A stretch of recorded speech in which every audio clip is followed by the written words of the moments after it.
What's going on, guys? Jay Tsuro, Jay with the Pay. Hope you're doing well and swell. Today, I want to give you opinions from a banker. Been working in banking, and this is not financial advice, but I do want to give you my perspective and opinions on certain things and what I've learned about money coming from a banker. The first thing that I think is absolutely important and detrimental that most people don't do is they do not track their finances. They don't know how much money is in their account. They don't know how much is in their savings. They don't know how much they make per month after taxes. You need to know your numbers, right? Super important. If you don't know where you're at, you don't know where you're starting, how can you, for one, manage that, and for two, grow and, excel as far as your finances will let you? Let me give you guys a inside kind of thing, right? So every single transaction, whether it's a deposit, withdrawal, bill payment, etc., that is made within banking is tracked on ledgers. Every single cent is tracked and where it goes, right? If your drawer is off, you know it right away.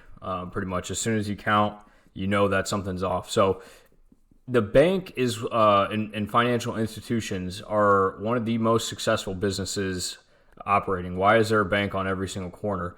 It's because they track the money. They know exactly the mathematics behind everything. That's why they make percentages on, loans, investments, everything they make, because they know that they're going to pocket difference as far as, lending. And most importantly, they just know where every single cent goes, right? They track every single thing. And if there's something off, it gets looked at, evaluated, and they're going to find it. So it's not made again. That mistake is not made again. So, or at least try to limit those types of mistakes. So number one, again, you've got to track where the money is going, where it's coming from. Know your numbers, everything. Number two, I want to get into that most people don't understand. Most debt is not good. In fact, I would say, all debt is not really great. It doesn't give you peace of mind when you owe somebody money. I will say if you're able to purchase a property or, get lending for a business that's making money, in some instances, I would say that, it's not that bad, right? If you know that the business has some debt, but it's generating monthly revenue and it's going to be positive, you're making money, then it doesn't matter as much as far as the debt. Still, obviously, if you could get to a position where you don't have any debt, but if a business is in debt and it's making money and it's using that to leverage to make more money and grow the business, then that can work, right? Why do you see all these companies trying to do IPOs? It's because they're trying to grow. Because they're trying to get more investors, more money, so they can do more stuff and scale the business or overall improve it. So number two, people, they stay in debt. They don't understand it. Car debt, guys, I drive a 15-year-old car, paid off. You don't want to have debt if you can avoid it. Definitely auto loans and credit cards are probably the worst kind of debt you can be in, especially personal, because that's going to affect anything you want to do as far as lending. If you're just trying to build your real estate portfolio or start a business, they're going to look at your personal credit and they're going to see that you have a lot of debt, your utilization is high, and they're not going to want to give you money. So number two is you just got to understand and, limit the debt as much as you can.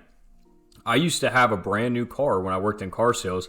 Brand new car. I was, proud of it at the time. It had all the bells and whistles.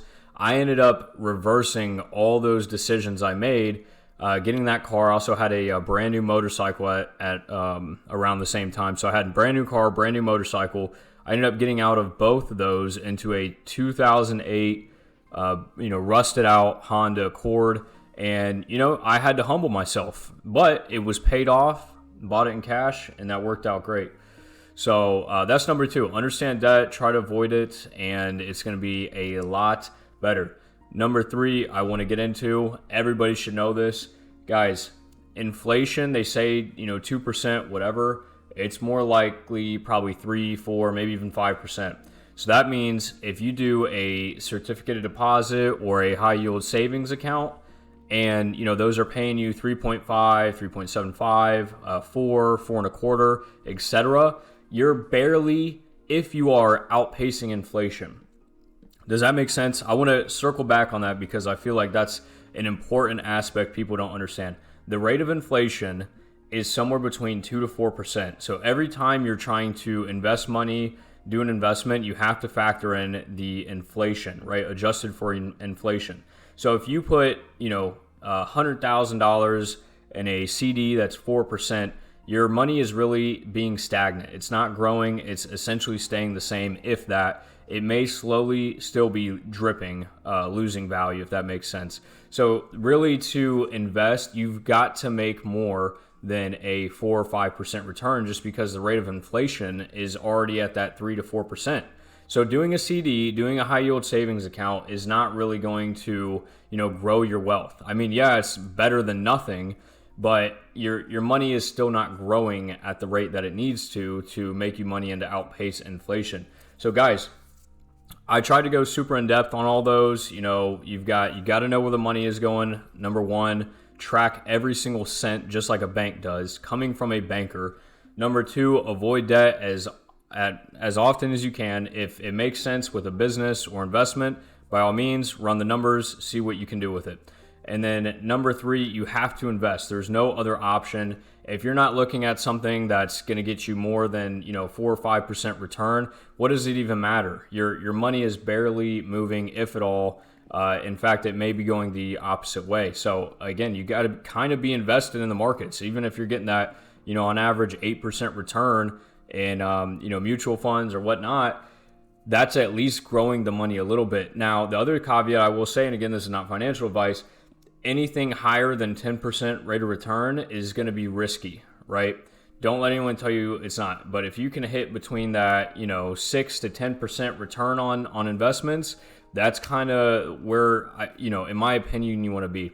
So anyways, I hope you guys enjoyed this video. This is money lessons coming from a banker. Without further ado, if you did make it to the end, make sure you leave a like, comment, subscribe. I'll see you guys in the next video. Thank you. Bye.